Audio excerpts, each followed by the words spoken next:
Coffer dam నిర్మాణం చేస్తారు. ఇక్కడ కాఫర్ డ్యామ్ నిర్మాణం చేస్తారు. ఈ కాఫర్ డ్యామ్ నిర్మాణం చేసిన తర్వాత, ఈ డయాఫ్రమ్ వాల్ వేసేసిన తర్వాత, ఎర్త్కమ్ రాక్ ఫిల్లింగ్ డ్యామ్ చేసేసిన తర్వాత ఈ రెండిటినీ కూడా రిమూవ్ చేసేస్తారు. ఇది కండిషన్. తాత్కాలికమైన కాఫర్ డ్యాములు.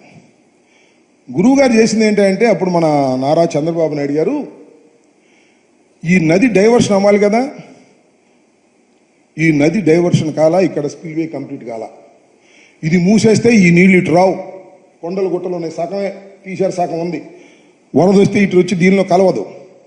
కానీ ఏం చేశారంటే డయాఫ్రమ్ వాల్ వేసాడు. ఇవి కూడా స్టార్ట్ చేశారు.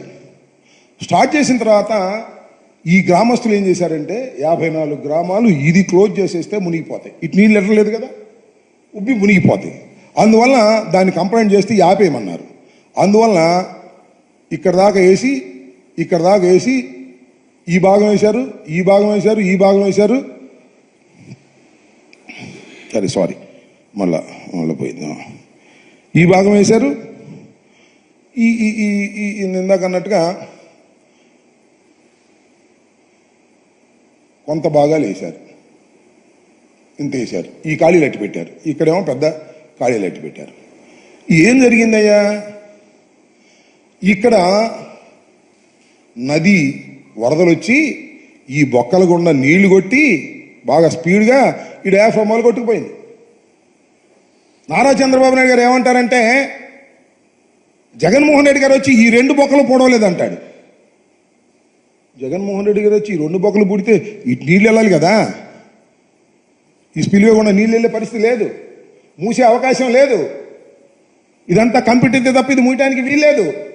కాంట్రాక్టర్ మార్చారనేటువంటి మాటలు మాట్లాడితే కాంట్రాక్టర్ మార్చడానికి ఈ బొక్కలు పోవడానికి సంబంధం లేదు. ఈ ఉన్న గ్యాపులు 2 పూడ్చడం అనేది అసాధ్యం. ఎప్పుడు సాధ్యమంటే, ఇదిగో ఇది మొత్తాన్ని నది డైవర్షన్ క్లియర్ అయిన తర్వాత మాత్రమే దీన్ని క్లోజ్ చేయడానికి అవకాశం ఉంటుంది. చేయాల్సింది ఏంటంటే చాలా సింపుల్, మీ అందరికీ అర్థమయ్యేటట్టు చెప్తాను. చేయాల్సింది ఒకటి, డయాఫ్రమ్ వాల్ వేసే ముందు నదిలో డయాఫ్రమ్ వాల్ వేసే ముందు కాఫర్ డ్యాములు రెండిటినీ పూర్తి చేయాలి. ఈ కాఫర్ డ్యాములు రెండిటినీ పూర్తి చేయాలి అంటే నది డైవర్షన్ని కంప్లీట్ చేయాలి. అంటే ఇది పూర్తి చేస్తే దీని ఎమ్మట నీళ్ళు వచ్చి దీనిలో కలిసే విధంగా ఉండాలి. ఇది పూర్తి కాకుండా, ఏమీ కాకుండా 468 కోట్లు 69 కోట్లు డయాఫ్రమ్ వాల్ వేసేశారు. ఇది చరితాత్మకమైన తప్పిదం. ఈ తప్పిదానికి జగన్మోహన్ రెడ్డి గారి మీద పడిపోతారేంటండి? జగన్మోహన్ రెడ్డి గారు విధ్వంసగాడు అంటారేంటండి? జగన్మోహన్ రెడ్డి గారు బాబాయిని చంపాడంటే అక్కడికి వెళ్ళి వాట్ ఈస్ దిస్? నాకు అర్థం కాలే. అపర మేధావి, మోస్ట్ సీనియర్ అనుకునేటటువంటి నారా చంద్రబాబు నాయుడు గారి టైంలో జరిగిన విధ్వంసం వల్ల ప్రతి తెలుగువాడు మూల్యం చెల్లించవలసినటువంటి పరిస్థితి వాళ్ళు ఏర్పడింది. ఐఎమ్ ఛాలెంజింగ్ ఇట్ అని మనవి చేస్తున్నాం.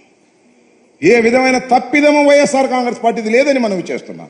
ఒకే ఒక్క తప్పిదం వైఎస్ఆర్ కాంగ్రెస్ పార్టీకి ఉంది అంటే అదేమిటంటే 2022లో పూర్తి చేస్తామని మాట మేము తొందరపడి మాట్లాడాం. ఈ డయాఫ్రమ్ వాల్ దెబ్బతింది అని అనుకోకుండా అది ఒక్కటే మేము మాట్లాడినటువంటి మాట. తర్వాత స్టడీ చేశాం. స్టడీ చేసి నేను చాలా స్పష్టంగా చెప్పడం జరిగిందని కూడా ఈ సందర్భంగా నేను మనవి చేస్తున్నా. దీనిలో పోలవరం విషయంలో ఇది మరొకసారి చెప్తున్నా, ఇది డాక్టర్ వైఎస్ రాజశేఖర రెడ్డి గారు కలలు కన్నటువంటి ప్రాజెక్ట్.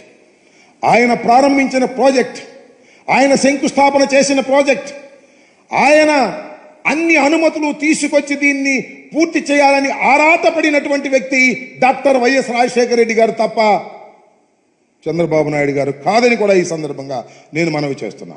చంద్రబాబు నాయుడు గారు దీన్ని అడ్డం పెట్టుకొని డబ్బులు సంపాదించుకోవాలనే ప్రయత్నం చేసినటువంటి ముఖ్యమంత్రి తప్ప మరొకటి కాదు. ఇది నేను చెప్పిన మాట కాదని కూడా మనవి చేస్తున్నా. ఇది సాక్షాత్తు ఇప్పుడు వారి కూటమిలో సభ్యులైనటువంటి మోడీ గారు చెప్పినటువంటి మాట అని కూడా ఈ సందర్భంగా నేను మనవి చేస్తున్నా. కాబట్టి ఈ ప్రాజెక్ట్ పూర్తి చేసేటటువంటి బాధ్యతని చాలా చిత్తశుద్ధిగా వైఎస్ఆర్ కాంగ్రెస్ పార్టీ చేపట్టినా మీరు చేసిన విధ్వంసం వలన మేము పూర్తి చేయలేకపోయాము. మీరు చేసిన విధ్వంసం వల్లనే మీరు ఇవాళ పూర్తి చేయలేనటువంటి పరిస్థితిలో పడ్డారు. నేను మనవి చేస్తున్నాను. తప్పిదమని ఒప్పుకోండి, సగర్వంగా ఒప్పుకొని పొరపాటు జరిగిందని చెప్పండి. ఆ రోజు కూడా మీరు చేసింది ఒకటే, 2018కి పూర్తి చేయాలి అనేటువంటి ఆతృతతో మీరు తప్పు చేశారు. ఈపీసీ కాంట్రాక్ట్ కాబట్టి బిల్లులు చేసుకున్నారు. ఇది ధర్మం కాదు. జగన్మోహన్ రెడ్డి గారి మీద సందు దొరికింది కదా, ఓడిపోయి ఉన్నాం కదా అని మొత్తం అంతా మా మీద రుద్దేటటువంటి ప్రయత్నం దయచేసి నారా చంద్రబాబు నాయుడు గారు చెయ్యవద్దు. వాస్తవాలు గమనించండి. పోలవరం మీ హయాంలో అయినా పూర్తి చేయండి, మాకే విధమైన ఇబ్బంది లేదు. ప్రజలకు నీరు అందాలి. పోలవరం అనేది అన్ని ప్రాంతాలకి నీరిచ్చేటటువంటి ఒక మహత్తరమైనటువంటి ప్రాజెక్టు. ఆ ఉద్దేశంతోనే డాక్టర్ వైఎస్ రాజశేఖర రెడ్డి గారు ప్రారంభించారని కూడా ఈ సందర్భంగా నేను మనవి చేస్తూ, ఇప్పటికైనా ప్రతి సోమవారం వెళ్ళండి, ప్రతి సోమవారం